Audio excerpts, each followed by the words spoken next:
Sanders, I've asked to interview you because you wrote a best-selling book in 1971 called The Family. You've come out with a new edition.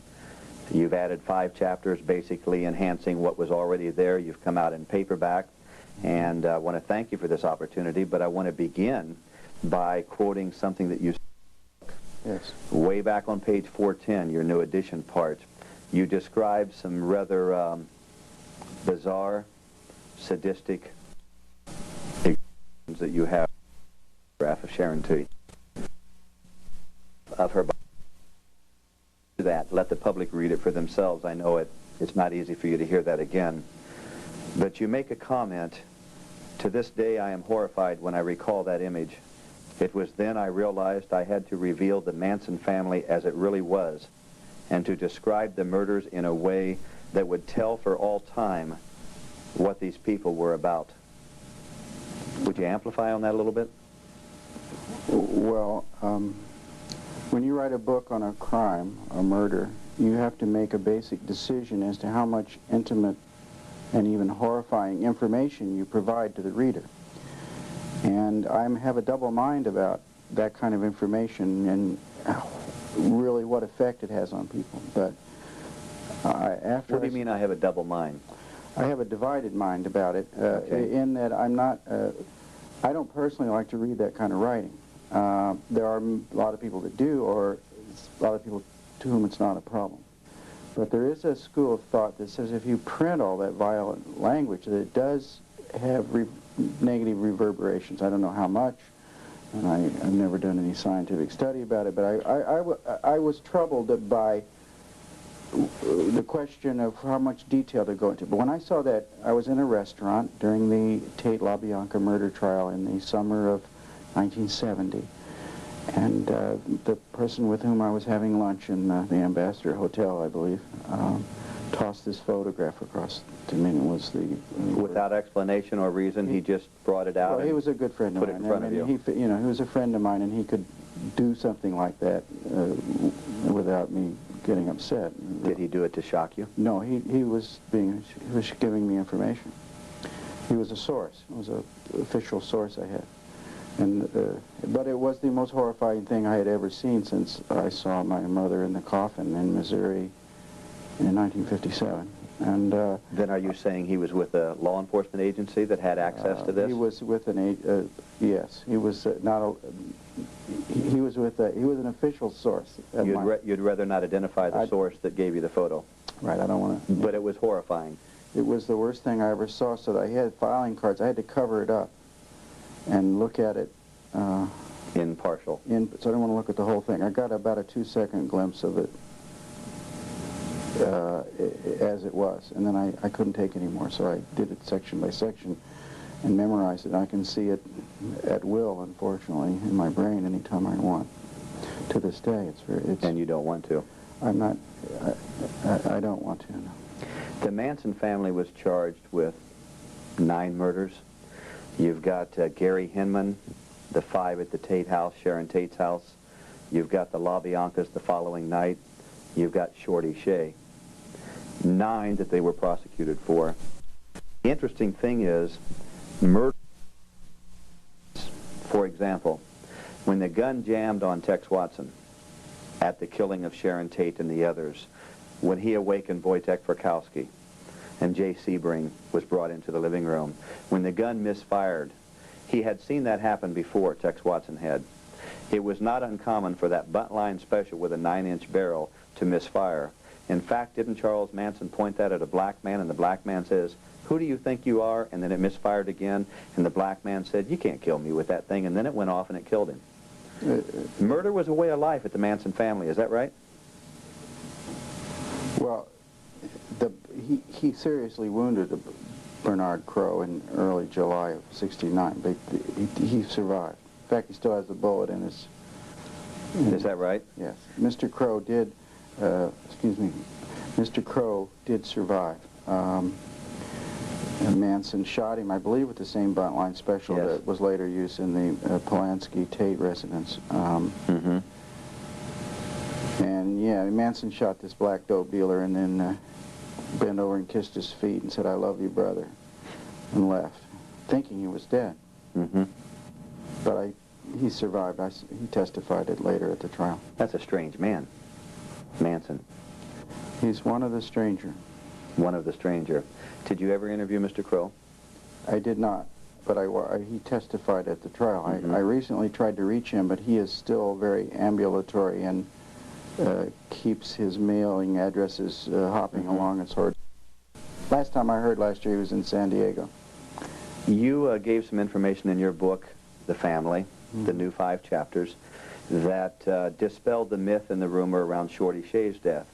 You're well aware that it was rumored that he had been decapitated and his body had been cut up into pieces. Would you relate how they come to find that body and the fact that it was not decapitated? I'm recalling that it was someone in jail that made a phone call and said, would you like to know where Shorty's buried? And basically, they found him where they said he would be.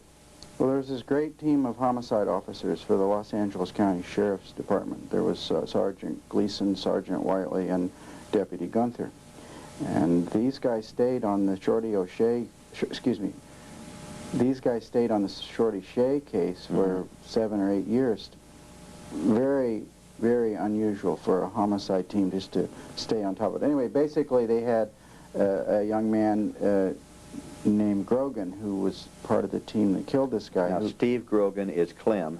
Clem, he's a scramble head, Clem. They called him the idiot. He was the one that I would have thought would have never been released from jail. But he is released. He's out. He's a house painter in the San Fernando Valley and enjoyed the support of Judge Burton Katz, who felt he was rehabilitated enough. And it was sort of the deal he made to get out. He told this legendary team of Sheriff's Department homicide detectives where Shea was, and 8 years after Mr. Shea unfortunately died, they went in there, these cops, and dug all day at the shale of a edge of a cliff of a steep bank at the Spawn Movie Ranch, and found Mr. Shea, and it did seem that his skull was attached. So I asked Sergeant Gleason, now retired, why it was that rumor was spread, and he felt that it was just to scare the people and keep them in line, you know. And they might have hacked, you know, with a skeleton. You could they could do a lot of damage without actually severing the spinal cord. Do you think it's possible, Ed, that it wasn't just to scare the family members to keep them in line?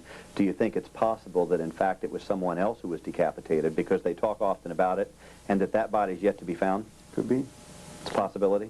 Absolutely. They went into a murder frenzy there for a number of months, and they could have killed a lot of people. Tex Watson says at his parole hearings that he's a changed person, that he killed on those 2 nights, that he in fact was the leader.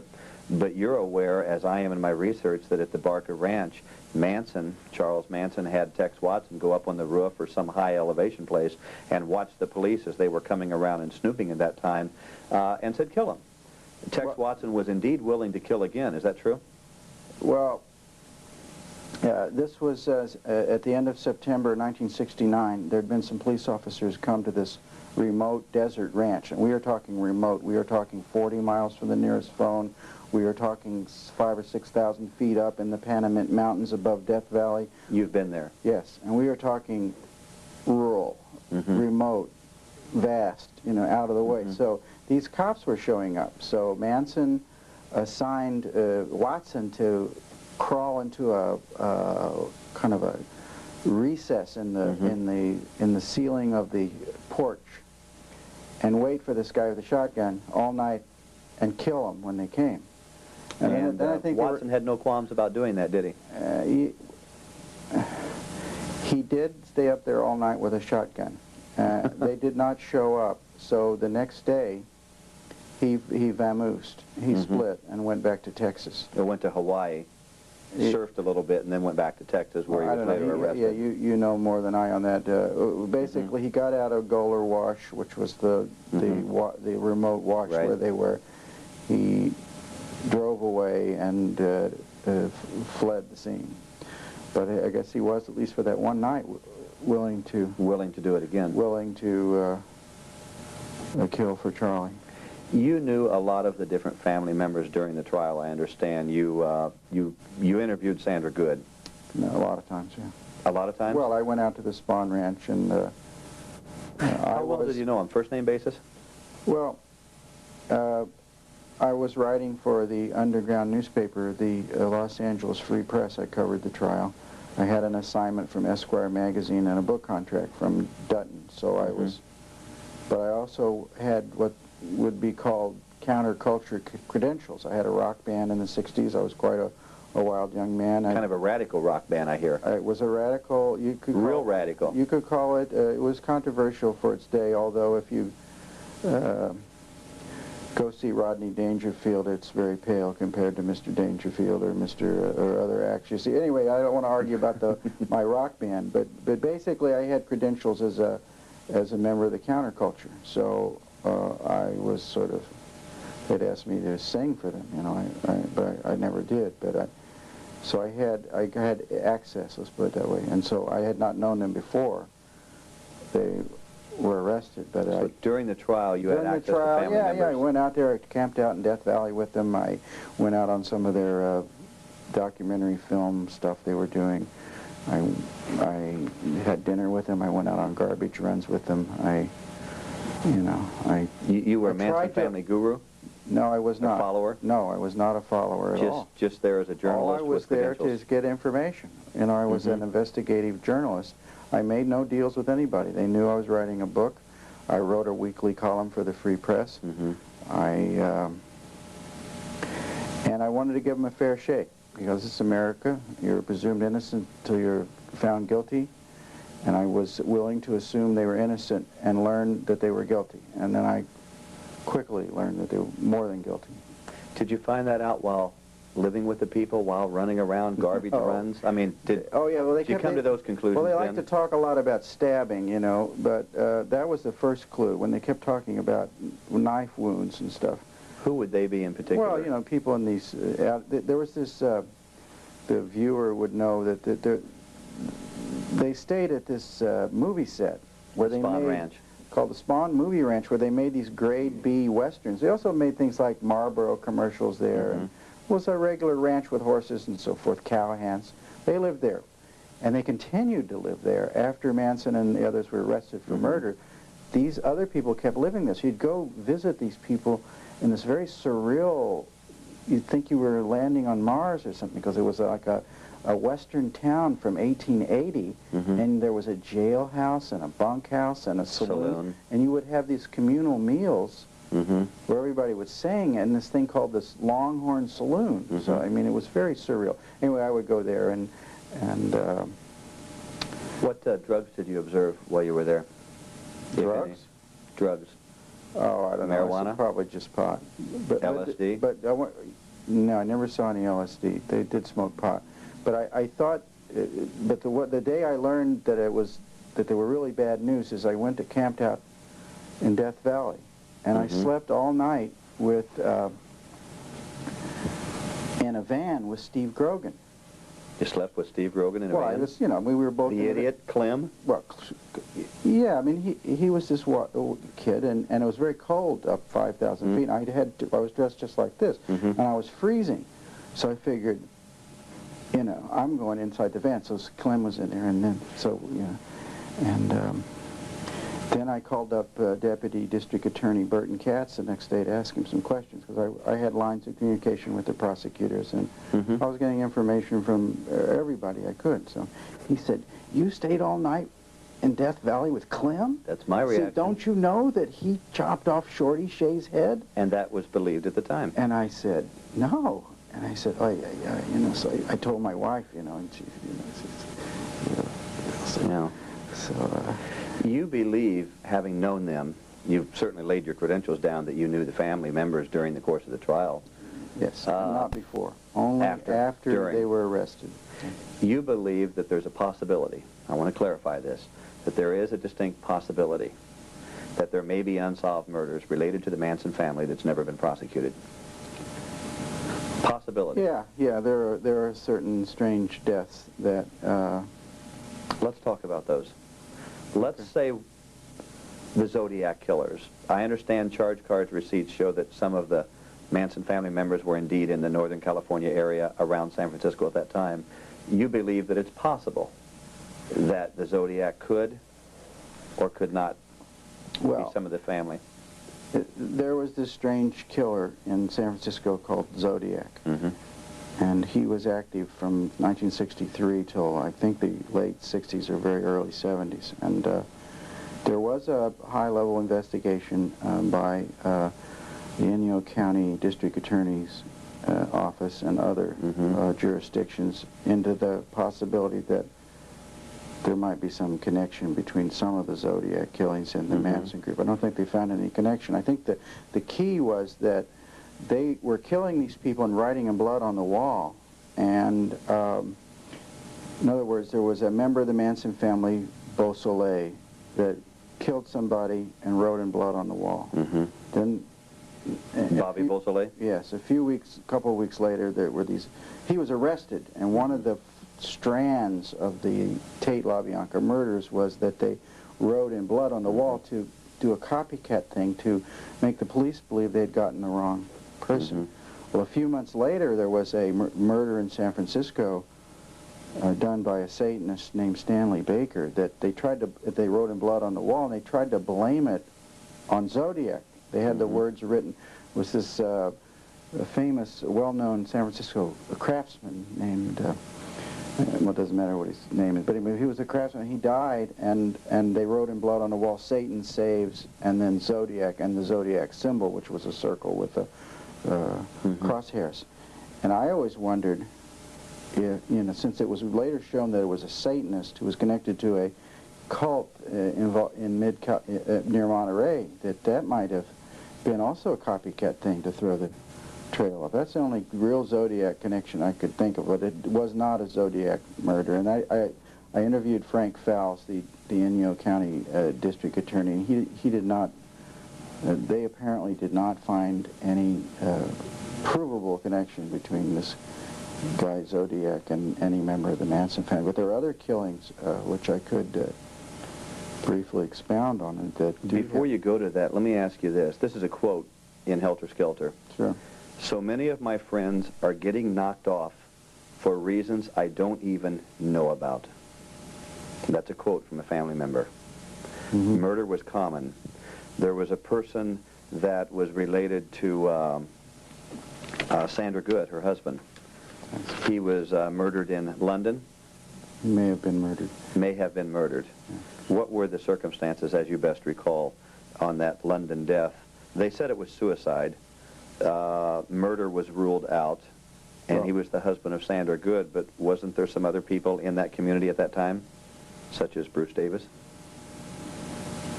Well, I think the best way to understand that particular death is to look at what happened in the fall of 1969. Is that the Manson group had killed a bunch of people, and they had to get out of town. They had to get out of L.A.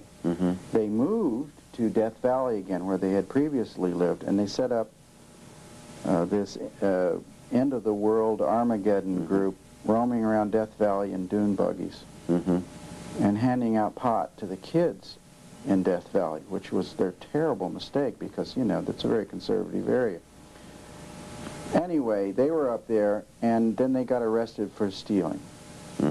And then, right around that same time, the Los Angeles County Sheriff's Department had figured out that these people were the ones that killed the people at the Tate house and at the LaBianca house. So Manson knew this, and he assigned two of his key followers to, when they were released on bail. They wouldn't release Manson on bail because he was a federal parolee who was being charged with associating with known felons. So he had trouble. He had a parole detention, and and his bail was real high.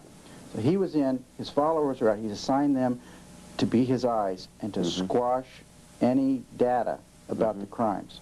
So that's when people started dying. So we don't know how many people died. No, there was a guy named Christopher Tate.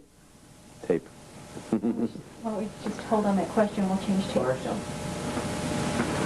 Anyway, what I can do is do a brief précis of, without boring you, of some of these things, and get to Pew. Good. See, Pew, see, it has to do with Davis, see, because Davis is the Davis is the one that probably.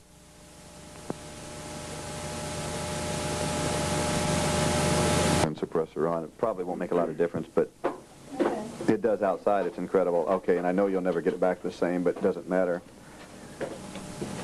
Push that replay button, if you will, and you can see what that's doing. You got it on? It's on now. Review. I'm sorry. I think there's a yellow review button. Is it on the side over here? On this other side where all this gadgetry is, or is it up on top? Yes, it is. Okay, push the review. It'll give you about 10 frames, just so you can see quality. Okay, that's perfect. Okay. Do you want me to yeah. go back and? Yeah, why don't you go back and re-ask your I want to bring up again just the possibility of the Sandra Good's husband in London, All right. because I understand at that time, by my research, What, that Joel Dean Pugh. Are we rolling? We're rolling now. Oh, happiness. I have prepared Okay. to speak at length about Pew, but Okay, let it's all me. inner. Okay, You do it. let me You're the start boss. here, and then you do then what can, you want. Well, okay, let's start it here. It's Fine. my understanding that when Sandra Good's husband died, it was charged off as a suicide. Murder was ruled out, but I understand also that Bruce Davis was in London or Europe at that time, during the time frame. So there is a possibility. I'm not saying he did or did not do it. I don't have that evidence. But Ed, there is a possibility that Bruce Davis, who now is a chaplain's assistant at the California Men's Colony, killed someone he's not been charged with. Do you agree with that assessment? Well, it's true that Mr. Pugh died strangely in London. Again, there was writing in blood on the wall, something about Sandra Good's husband.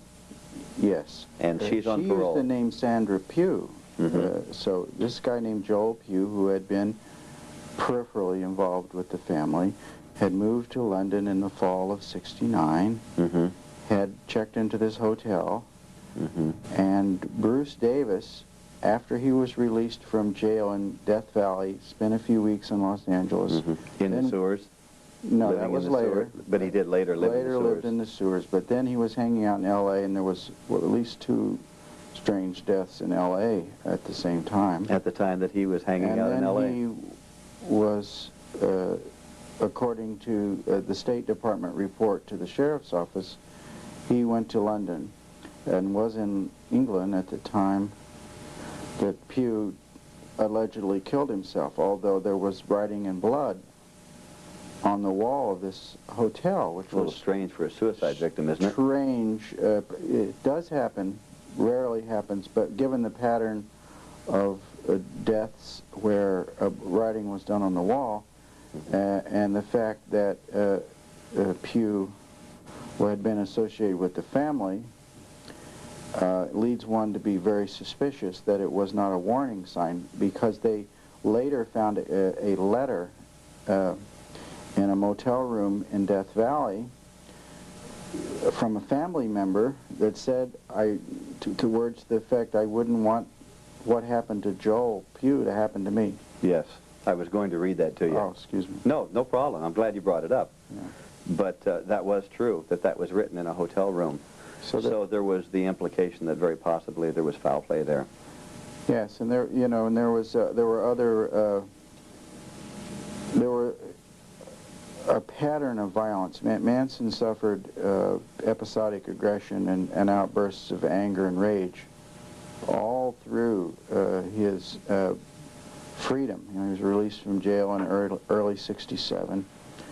And he himself has written about a knife fight he had with a black dope dealer in the fall of 1967 during the heyday of flower power in San Francisco.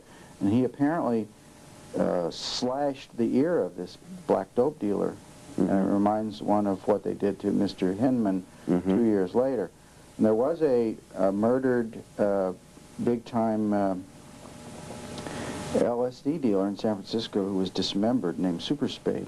I asked Manson if he knew who killed, I asked him who killed Super Spade, and he answered me, the King of Hearts. The King of Hearts. I think that's what he wrote, yeah. Mm-hmm. I used to send question lists to him. Mm-hmm. Sherry Ann Cooper was called Simi Valley Sherry. Yes. She, with a girl named Barbara, fled from Death Valley. They fled the hideout. And Manson caught up with them. There were too many other people around. He wanted to kill them. That's what the people that were with him said. But he caught up with them, couldn't kill them because other people were around. So this man named Manson gave her $20 for bus fare to go to Los Angeles. Kathy Gillis' grandmother was not killed. Every time I read more and more in depth about Manson, I find murder, related murders, suspicious deaths, suspicious disappearance. Tell me about Ron Hughes. He was an attorney, and you knew him. In fact, you told me before this interview, Ed, that you had an opportunity to go with him on the overnight camping trip that he never returned from. Tell me about Ron Hughes. Well, Ron Hughes was what they would call, he was a very interesting attorney. He was quite full of life. He was a big guy. He liked to go to MGM prop sales and buy Spencer Tracy's or Chill Will's coat and wear it to court. He was quite full of life. I liked him a lot. He defended Leslie Van Houten, and he viewed his role as to get her off, and he worked very hard. He had a network. At any cost? No, he was an I believe he was an ethical guy. Did he believe in her innocence? He may have believed that she was less culpable than the others. He believed that she stabbed Rosemary LaBianca only after Rosemary was dead, so it was a lesser crime? I never really talked about it, but okay. I know he took very seriously her defense, and it's proper in America for a defense attorney to take seriously defending their client. It's all right. I mean, it's a part of the American dream. So he did that, and he did it. He worked very hard. Anyway, Manson made a decree in the fall of 1970 that the women defendants were to testify that he didn't have anything to do with it and to spring him. It was a brilliant concept, because he would have walked and... You mean if Susan Atkins had recanted her grand jury testimony? No, she already recanted her grand jury. They were going to... Then if Linda Kasabian? No, but Kasabian was out of it. Okay. It was the three...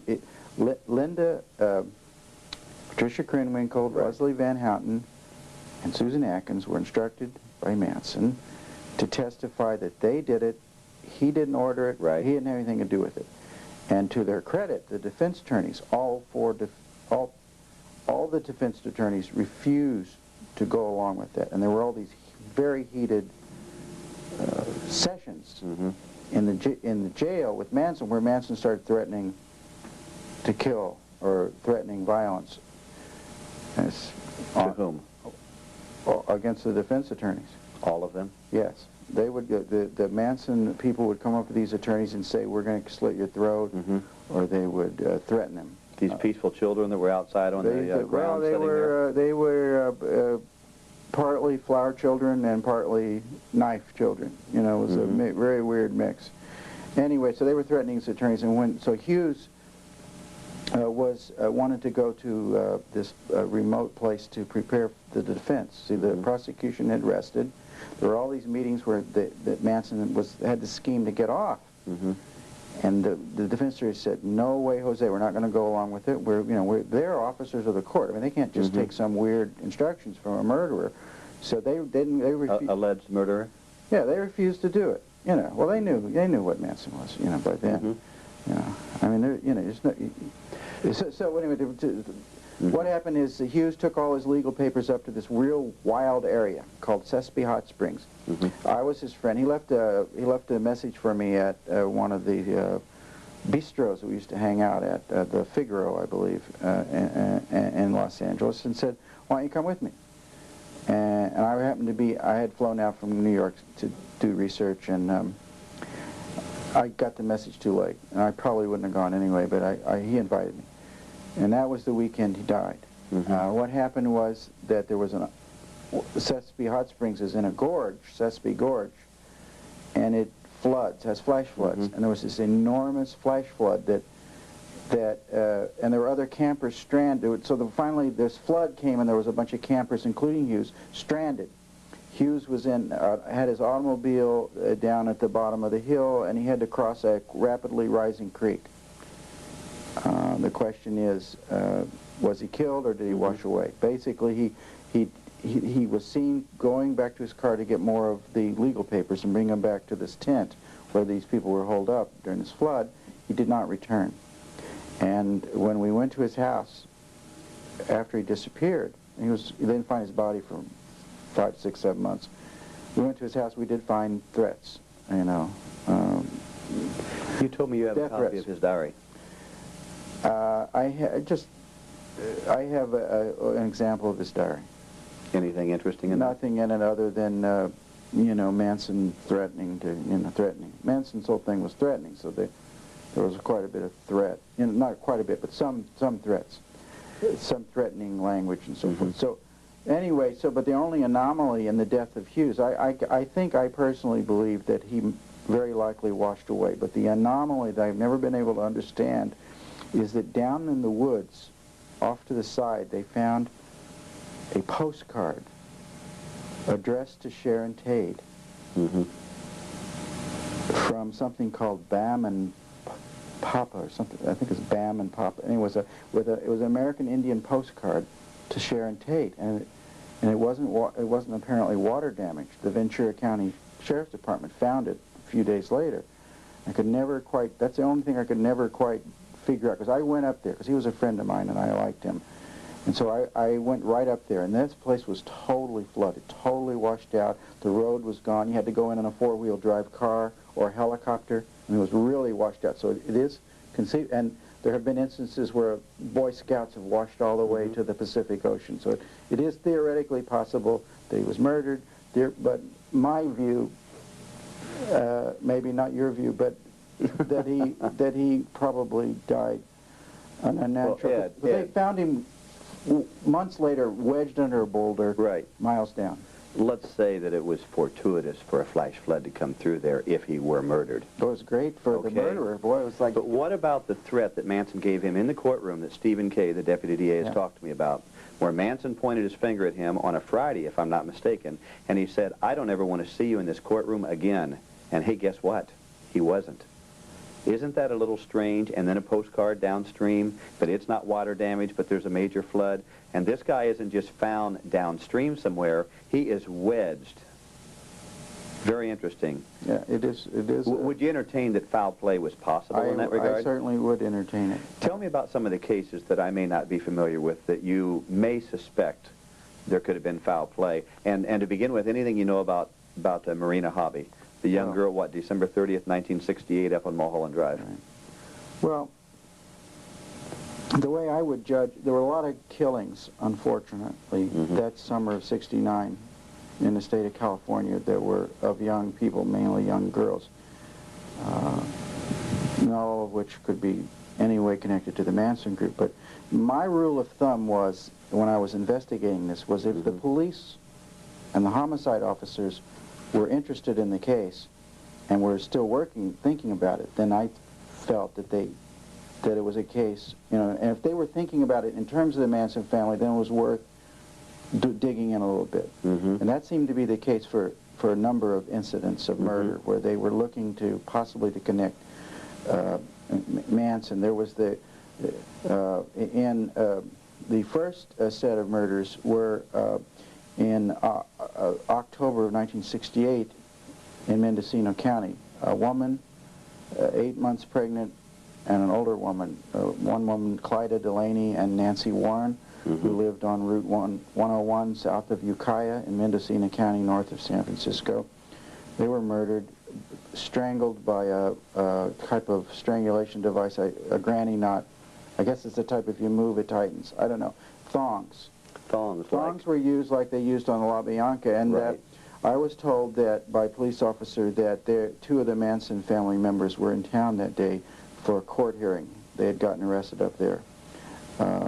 So I know the police were interested in linking the Delaney-Warren murders, because it's another pattern. One woman was 6 months pregnant, 8 months. Mrs. Warren was 8 months pregnant, and there were 2 children in the house when she was murdered.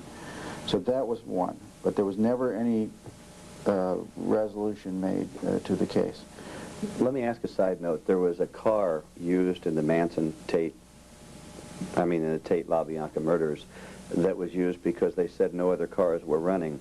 There were a lot of cars laying around the Spahn Ranch. When I reviewed some film in New York, I saw a black Cadillac at the Spahn Ranch. You ever see a black Cadillac out there? Ever acknowledge yeah, I'm back. It was a clunker, right? It's like a... About a 1954, yeah, it was a, 55? Yeah, it was there. I don't think it was running. I have pictures of it. It's in back.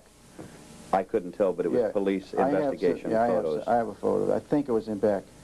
But to go back to the Delaney Warren thing, one of the further interesting thing was that right after that they moved to Death Valley. It's hard to know, but nothing. So that's one that I know law enforcement was interested in it because they told me about it.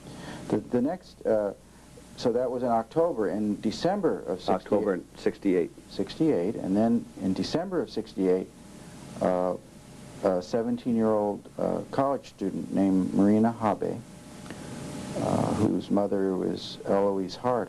Is she an artist? Anyway, she's connected with the arts, and her father was a very famous writer named Hans Habe, who also was a World War II super spy for the United States. I mean, he was a legendary intelligence officer. Anyway, she was murdered.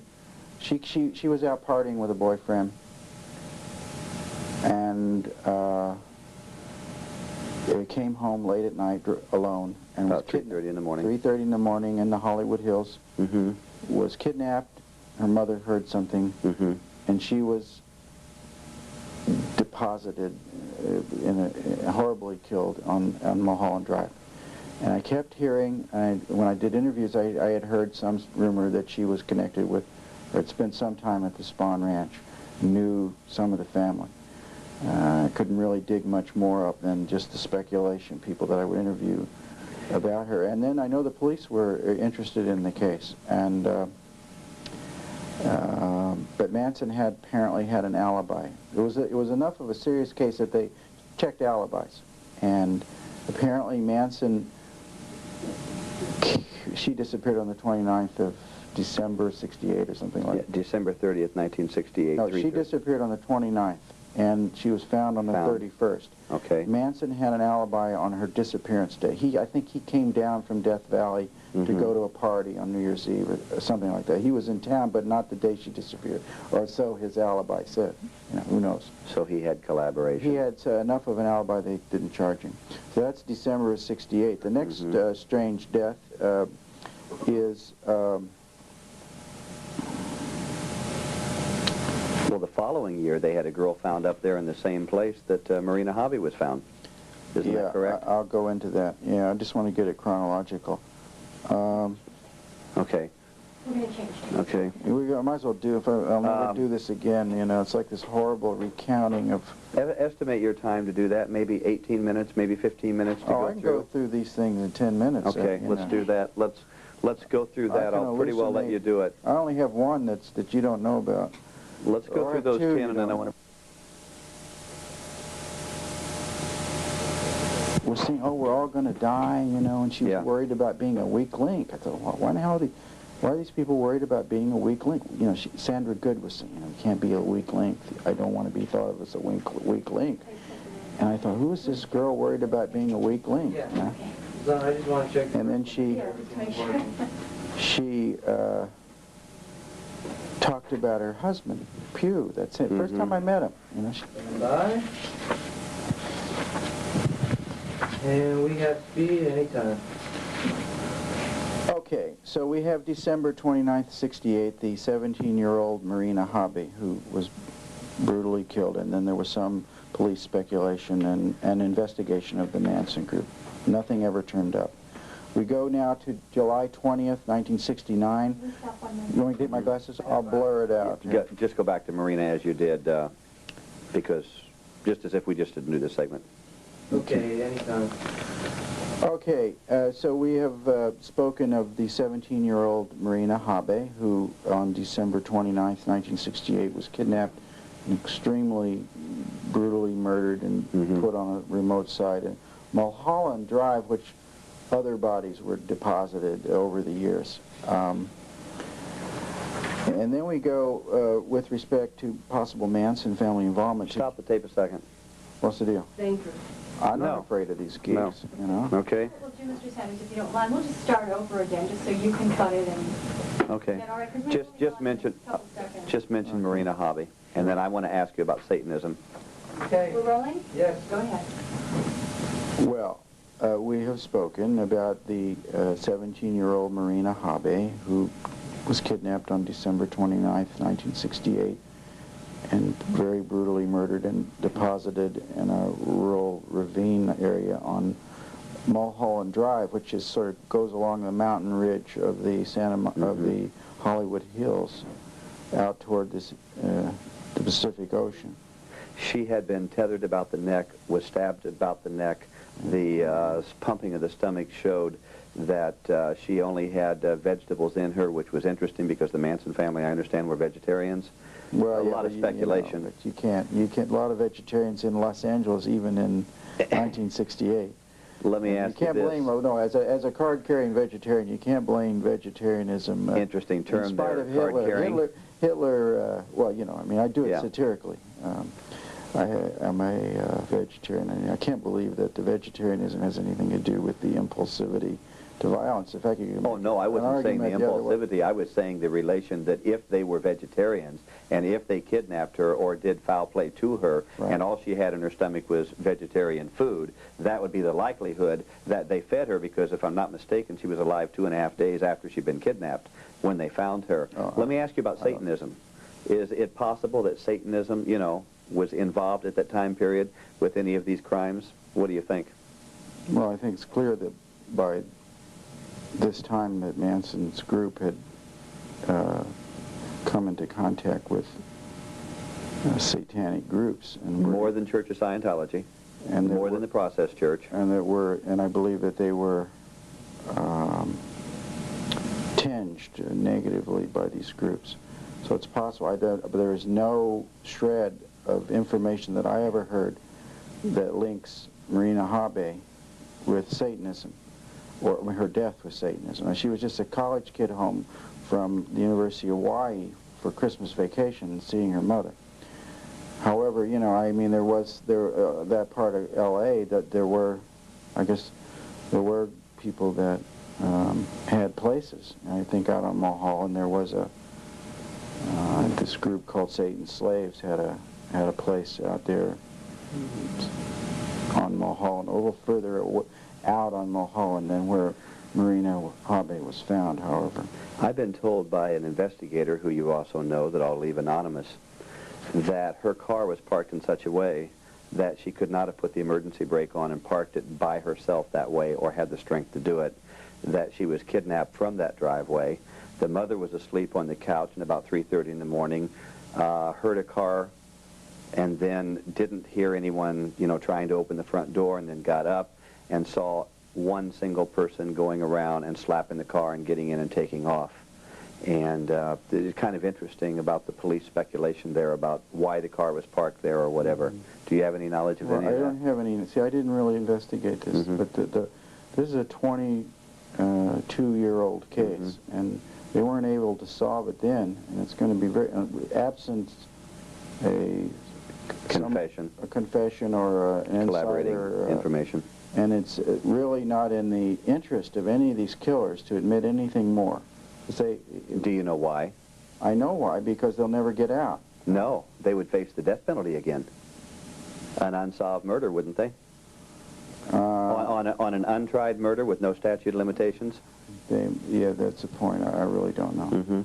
But you're right, they probably wouldn't get out. But, you know, these murderers tend to get baptized, and, you know, you really don't, once you're born again, you really don't want to bring up unsolved murders.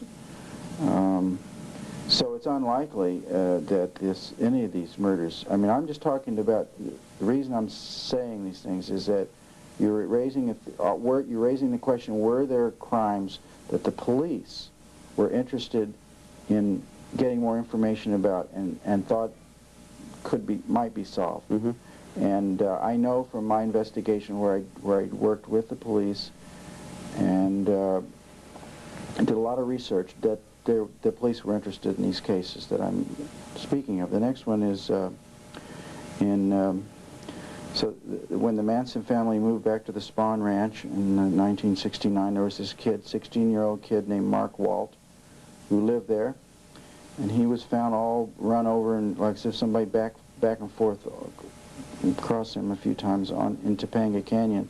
And I know his family was very upset with Manson. I think his brother went to the Spawn Ranch to confront Manson. But again, they never... And right around the same time, there was another killing that the police were interested. And she was buried a few miles from the Spawn Ranch, but in a dress that people recognized as having been there. Because the women had a communal clothes pool there. You were supposed to put everything in a communal pool, all your driver's licenses and your identification, and then it's clothing, so everybody knew what the clothing collection was. Anyway, they recognized this was known as Jane Doe number 44, and she was found on a Whitaker fire trail some distance from the Spawn Ranch, but I know law enforcement was interested in that. And then a few days later they killed Gary Hinman, which they were found guilty for, and that was where they first wrote in blood, apparently. And then they were the Tate LaBianca murders. And then the next possible killing was when they moved back to the Barker Ranch. I interviewed somebody later who said that he had heard that there were 2 bodies buried there, but good luck, because we're talking vast desert wilderness where you could bury thousands of bodies and no one would ever find them. So forget about finding those if they exist. Then there was a biker named Philip Tinarelli who was who died up there, allegedly a suicide, but they found his blood-stained car miles away days later down a ravine at Crowley Point on the way to the place where Manson's family were living. And police thought that was a real possibility that somebody knocked him off. And the only people knocking people off in Death Valley in those days were the Manson people.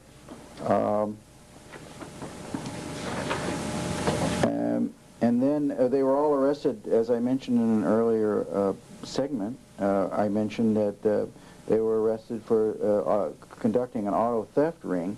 And then Los Angeles Sheriff's Department detectives put 2 and 2 together, and they more or less figured out it was Manson's group that had killed all these people in Los Angeles. So Manson got 2 people out, Sandy Good and Squeaky Frome, who were like the PR firm for the family. This was the first mass murder group that had sort of its own public relations group who sent out blizzards of press releases, but their real purpose was to figure out who was snitching, because people were saying things. And that's when people like this guy Zero, Christopher G. A bunch of them got out of jail in Inyo County, and they went down to Venice, to a seedy part of Venice, California. Then seedy, probably the All house. of it's seedy now. Oh, I thought maybe it yumpified and it was all $1 million houses. No. Anyway, it was a kind of a biker part of up against the beach, and He was they playing were Russian living there. roulette. They were living there all in a communal situation, and this kid, Christopher Zero, allegedly killed himself with Russian roulette. Right. Except there were, most of the time Russian roulette you have 1 bullet in the chamber. This was a reverse. I think there were like one bullet, empty. 1 empty chamber. So that really, that's the Manson family version of Russian roulette.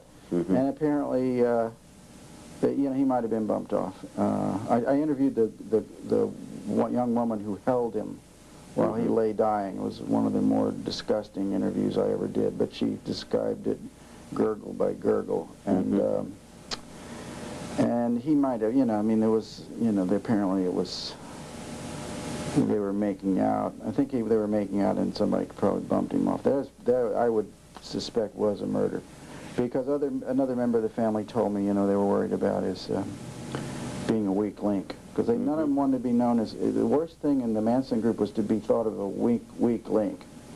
I mean, that's like being, that's when the organized crime thinks you're snitching to the feds, then you get bumped. You told me previously that Manson was lazy and he had the girls do the burying, and they were buried in shallow graves, mostly. Oh, well, that was the deal, I think, on Shorty Shea. The police were looking for a very complicated burial technique. What they did is that when they buried Shea, they picked the most moron place to bury him, but the easiest, but right up against a shale cliff. So they sort of threw him against a cliff, and all they have to do is sort of knock a bunch of shale and stuff down on, and that naturally falls down these cliffs. So Yeah, I mean, Manson didn't do dishes and he didn't do burials. He was the ultimate male chauvinist murderer. I mean, I hate to make a joke. Helter-skelter. I mean, it's not funny, and I apologize for making Who else do you have, Ed? well, another murder that the police, for some reason, really wanted to link to the Manson group was something called, a woman called Jane Doe number 59. And she was found again in the Mulholland Drive, right? I think not far from where Marina Hobby was found, on November 16th. And they really tried to link her to the Manson group. I never could figure out why, and the police never told me. But I know they were trying, and because the evidence wasn't clear. Her lungs were clean, so she was from outside. They thought she was from Canada, maybe, and they were trying to link. They were determined to. They felt they could link her somehow. They never again, because you know I even have one of these horrible pictures, and this is they really they worked these. You know, whoever did it is a typical savage.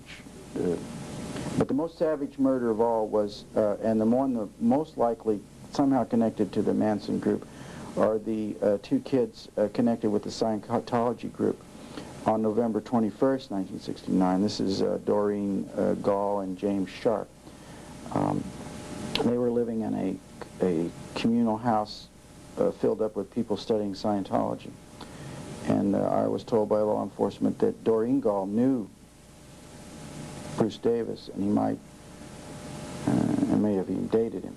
And other people told me that his bus, he had a school bus parked there outside this commune. Anyway, these two kids were grabbed up and really brutally killed on around November 21st, 69. And I know law enforcement for sure was interested in proving that there was a connection with, particularly with Mr. Davis, but you know, to his, you know, in the American system of justice, he was never charged, and there was never an indictment, and I don't even know if it was presented to a grand jury. But there was very circumstantial, loose circumstantial indication that he may have known her. But, you know, you look at the photos of this was really a horrible killing.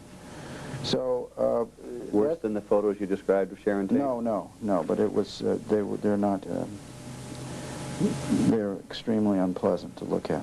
Then the final death of 69 was on December 1st that we've talked about, is Mr. Joel Pugh, Sandra Good's husband, who was in England at the time in a little hotel, and there was blood writing on the wall, which was very suspicious. And the Los Angeles County Sheriff's Department was very, very suspicious of this. They told me that they didn't even do a Scotland Yard investigation. There was no Scotland Yard investigation, and it was just. And one of them said they kissed it off as a suicide. One of the cops told me. So they. And it was, you know, it was like a locked room. You know, I mean, how are they going to get out? The you know, I mean, it was a weird, the way he fell, I mean, there were all these weird circumstances that did not indicate suicide. I don't know. So that's the only one, that brings 1969 to a close, and then the remaining couple of strange killings was the Robert Salem, the guy in San Francisco that I mentioned that had writing in blood on the wall with Satan saves, and then the zodiac symbol and zodiac written in blood. Now, I always thought that if I were, you know, if I wanted to get my people off, I'd try to blame it all on zodiac. And I always thought this was a possible attempt. It was never shown because a Satanist was arrested and confessed. And he wasn't arrested, but he was arrested for another killing, and he confessed to this horrible, hideous killing. And then there were some various murders on the beach that excited the Manson family, because I used to be with them, and they would get excited about these beach murders. And I ascribed it at the time to, they were just gore freaks, and just, you know, they were these terminal, there was a kind of a sickness that had eaten up their minds. So I don't know, I mean, so there were never any connections with these beach murders, other than I had heard from an informant that they were involved with this group that took pictures of these things, movies of these things, but I never could prove that. So it's a strange, and I feel wounded having given this exposition, but it's a truthful exposition, and those are the ones that, and none of them were proven, though, so we have to be careful to say in America, that's the American system. They were never charged, and their cases are still open. Let me ask you this. Having done your investigation, where do you put victims? You're as far on one part of the political spectrum as probably I am the other side. Our backgrounds are that varied. Right. You're here talking to me because you've got the credentials that I lack in that I may be a establishment. liberal Democrat, but I'm not soft on crime. And What do you feel about victims? well, I feel a great amount of sympathy. And I approve of, like, the right of victims to make statements at parole hearings. I am not you and I may differ, and I don't believe in the death penalty, A, and B, I do believe under certain circumstances that a killer can become rehabilitated.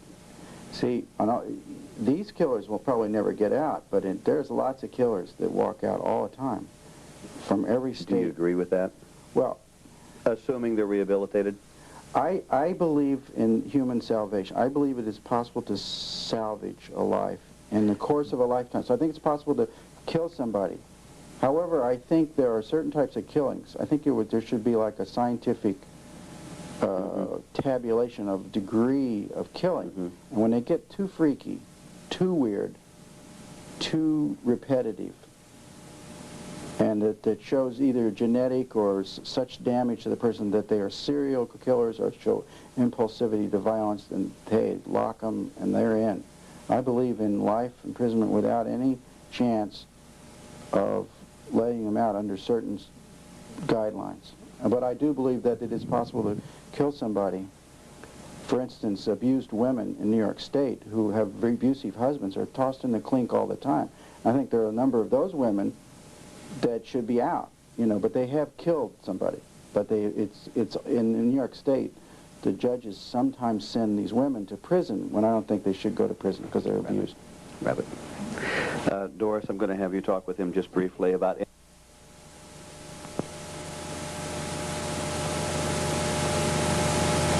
the airport and all that, so I'll figure that. Yeah, it's tough. Get a It's really student doing tough. in here. Best time to shoot on the hill. This morning. Horrible stuff. I've got a question. Because I'm only 26, and I've read Helter Skelter and seen movies. Did they just kill people just because they got off on it and they got euphoric about it, or all these people that have been killed? No, Two shots, but I just Bill, I want to guess give her we're an gonna have to leave it opportunity. on. I'll just give her the opportunity to discuss. Here we go. All right. Okay. Thank you very much. And we are rolling with speed. I hear something. Ed, Wait. Okay, here we go. All right, here we go. Can you center a little bit more on her left? Right. I'll have to pick a hair off of you, Just go right? for the eye. I already did. Stand by. We are rolling with... Ed, a question that has always been in my mind, and possibly one of the members of the Manson family has made a reference to this. At the time of the murders, Sharon's car was gone from the house, okay? That was the red Ferrari. Actually, that was Roman's car. And she had, he was coming home, and she had taken it to be serviced. Yes. Okay. So, in effect, did they or did they not, or do you think they thought very possibly that Sharon was not in the house? I had heard rumors from people associated with the family that they did not think she was going to be there.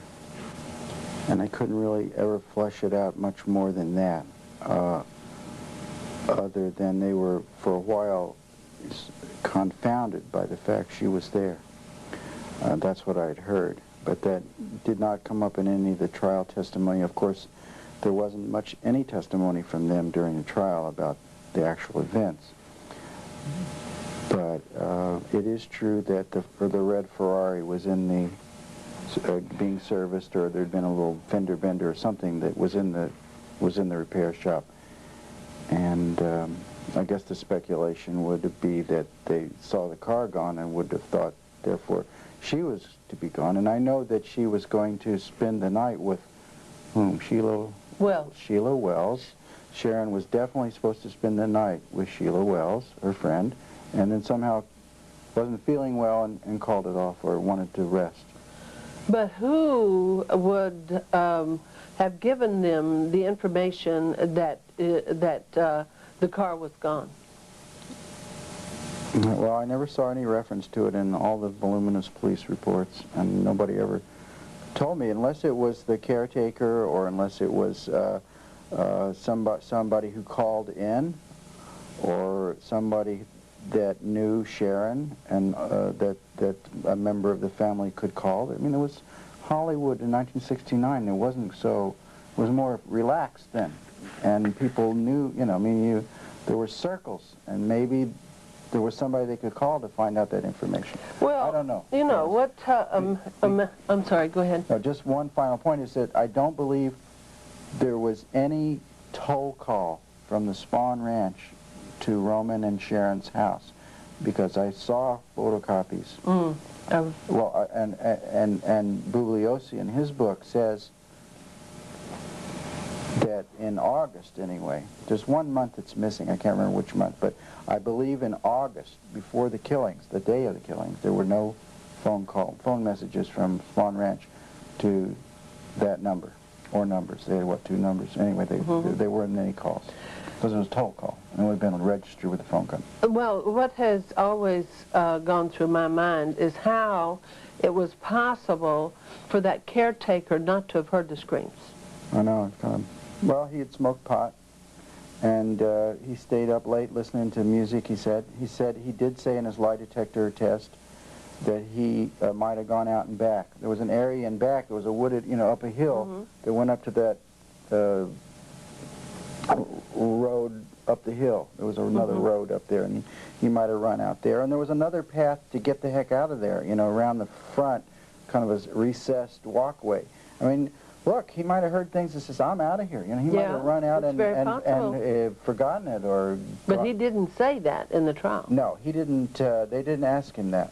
And when he was a suspect, so here was a guy, there were 5 bodies and this dazed 20-year-old kid saying, I didn't hear anything. And, the police are saying, give me a break, So they put him on the box, they call it. They gave him a lie detector test, which he apparently passed, which he did pass.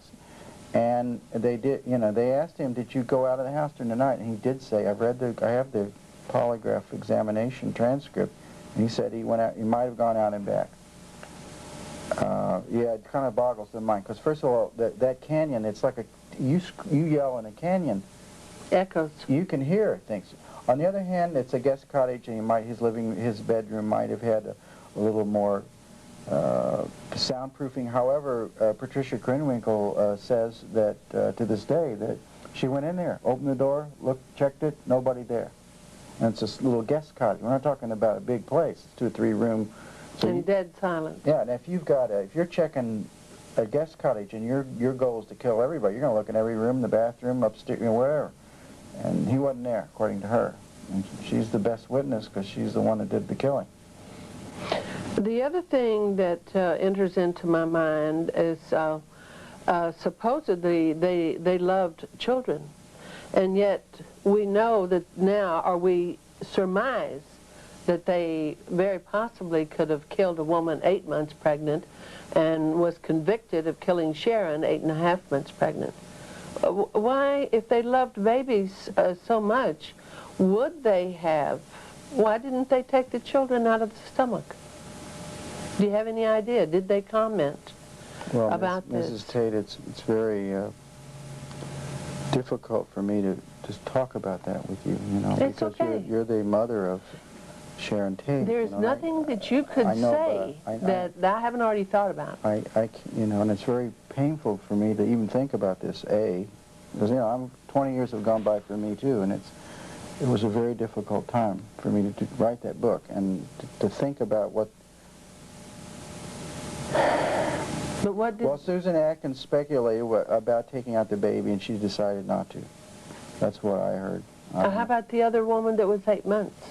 I don't know if they killed her, and it wasn't likely that any women were present.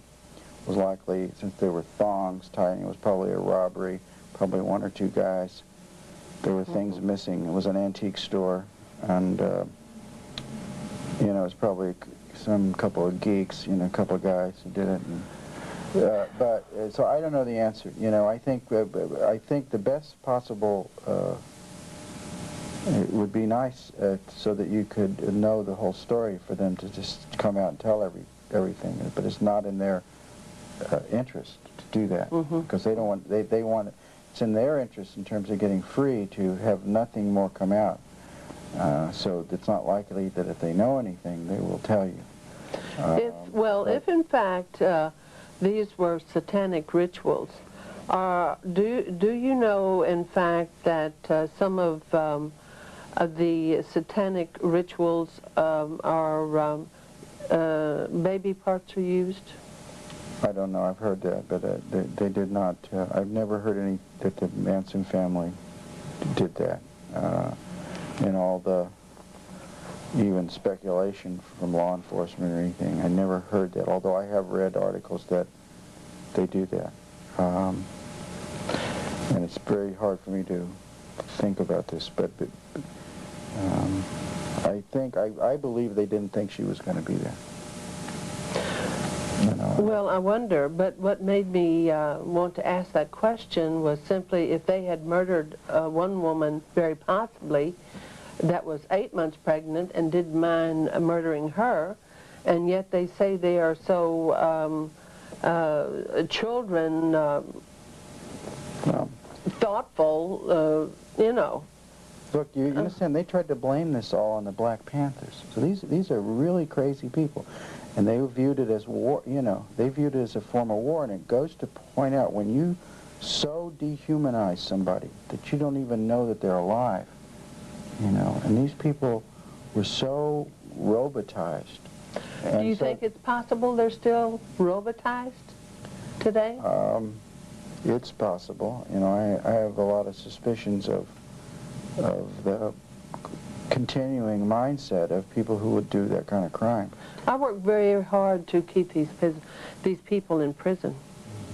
Well, because I feel they're still very dangerous. I believe that if any of them are ever released, it should be as so that to a moral certainty that people are convinced that nothing illegal will happen from these people. But you see, there's no guarantee of that. True. So that's why I say they must stay in prison. Of course, we both know that they all got the death penalty. The death penalty was overturned in 1972. So the only thing that I can do is hopefully keep them in prison. I think they are dangerous to society. Well, and due to a lot of your good efforts, you will be granted an ample forum in the state of California and nationwide to make that position known. I mean, you're quite formidable and quite powerful in the state of California now, and rightfully so, on the issue of victims' rights. And you've raised a lot of important issues. And it's I'm not sure that I'm not prepared to. The only one I think could ever possibly get out is Leslie Van Houten, and we probably, I think possibly someday she could get out. I'm not collecting signatures though. Well, don't. Don't worry. Okay, because I'm not. Because her only defense is that Rosemary LaBianca was dead when she stabbed her. Yet forensic medicine tells us that Rosemary's fatal stab wounds were where Van Houten stabbed her. Well, you know, I'm extremely sympathetic to your position. However, I have read all the psychiatric reports on Van Houten, and I think there is some healing of her psyche. I don't know if it's enough, But I think if you're going to rank all of them as prospects for release, she clearly is the one at the top of the list. Well, the parole board disagrees with you. I know that, but I just, that's my own personal opinion. I don't want, believe me, I'm not, I don't want these people out, but I think that, no, I'm not saying that. She might someday get out. And I think they denied Leslie 2 years between her next parole hearing, and yet with Patricia Krenwinkel, they only denied 1 year. Well, there is a group of people lobbying to have her released too, I think. Are there a few? Not that I know of. There's nobody. No. She apparently has done some... She seems at least repentant she seems somewhat of what she has done. She's probably... Mr. Sanders, if you could be talking to Mrs. Tate and Mrs. Tate just listen to him. Yeah, you can talk about anything you want, my dear. Well, Mrs. Tate, it's good to see you again. I hope we meet under less stressful circumstances in the future, but I have a lot of sympathy for you. So, You know, the reason for the unsolved crimes is so that the... Mr. Sanders, if you could just talk, I guess, about what you had been talking about before, a somber topic, so Mrs. Tate could be listening to you And not as say she was anything for before. Doris. Oh, it's hard. Yeah, Yeah. yeah. Go ahead, Annie. supposed to say something somber? Actually, you Talk don't about say your book. anything. Talk. Well, The possibility of Sharon's car being gone. Go back to that. I just want to get some reactions with her quietly. well, it's clear that the red Ferrara was in the shop, and that I guess Sharon had rented a car from Airport Rental, or one of them had rented a car that was in the driveway, because I would assume they needed a car. She could have given birth to at any moment, so that's probably why she had the car in the shop. She wanted, if anything, she wanted to have a good car on hand, I don't know, it's speculation, but it was gone, And they never made any reference to that? I never heard them talk about it. The Manson group themselves, nobody ever mentioned it. They did mention that they had Wojciech Frykowski's credit card. They had it hidden somewhere, and they'd take it out and Prior to the pass murders? No, afterwards. Okay. Yeah. Tempting not to talk. Yeah. I want you to imagine the question she asked you about Sharon, her car, Oh, Elvis. Jesus. I want you to get into that mode, and I want you to think about that and kind of nod your head as you go through the story that you're thinking about, yeah, it's possible her car could have been gone, etc. And give me about a minute of that. Okay. Kind of Take nodding it as and you're so rolling. forth. Anytime you're ready. Not too much. Yeah. Anytime you're ready. Contemplative.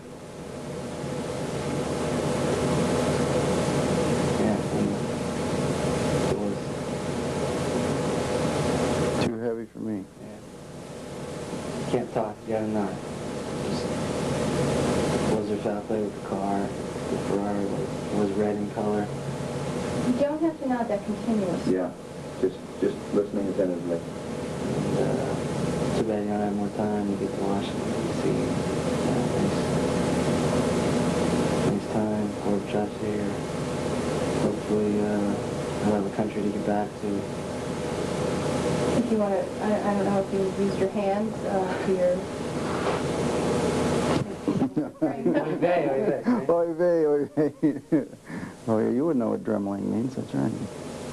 I guess just kind of inward thoughts that you're thinking. And then, when he's facing screen left here, it's not going to cut for you because she's facing the same direction. It's only going to work when he's looking back this way. Right. I think that's right. Maybe pretend that I'm saying something interesting. That's good. Takes you back a couple of years That's good. to what this whole scenario, this whole story is. 20 years gone by. I'm just a poet now. Don't talk. No, sorry. Yeah. I know it's a temptation. Keep talking, that works. Trying to think of interesting things to say, not to make me smile. About all the research that has gone into his book. Yeah, you made a lot of trips, I guess, back and forth to San Francisco and Los Angeles, up and down the coast, and seen the coastal highway enough times, as well as your own home where you grew up. I'd like to see the coastal highway. I've never seen it. Some pictures of it. Like a nice ride, road trip. Yeah, he got That's a wrap. That's good. That's good. That gave you whatever. Tell me which way you're going. Rolling, you're from here up. Okay. We have to be... Okay.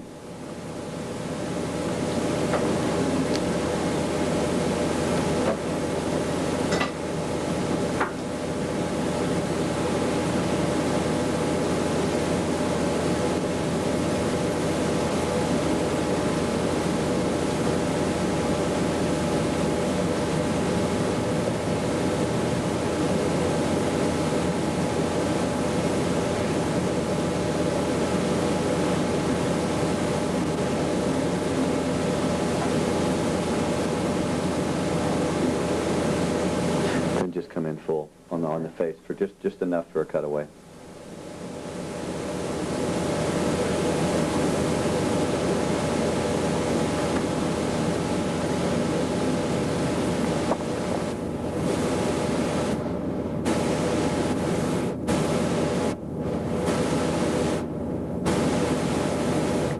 That'll give me enough. Okay.